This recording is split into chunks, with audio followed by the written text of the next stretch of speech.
கேரளாவில் Nipah virus பாதிப்பால் சிறுவன் உயிரிழந்த நிலையில் நீலகிரி மாவட்ட எல்லையோர சோதனை சாவடிகளில் கண்காணிப்பு பணிகளை தீவிரப்படுத்த வேண்டும் என பொதுமக்கள் கோரிக்கை விடுத்துள்ளனர்.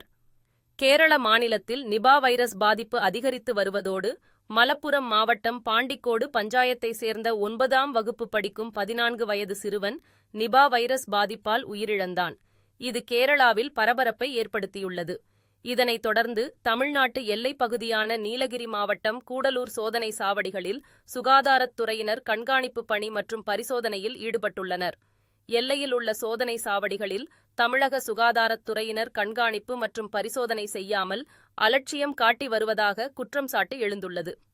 எந்த ஒரு உபகரணங்கள் இல்லாமல் ஒரு சில வாகனங்களை மட்டுமே சோதனை என்ற அடிப்படையில் பார்வையிட்டு வருவதாக சமூக ஆர்வலர்கள் குற்றம் சாட்டி வருகின்றனர். எனவே தமிழக அரசு சோதனையை தீவிரப்படுத்தி கிருமி நாசினிகள் தெளித்து வாகனத்தை நீலகிரி மாவட்டத்திற்குள் அனுமதிக்க வேண்டும் என பொதுமக்கள் கோரிக்கை விடுத்துள்ளனர்.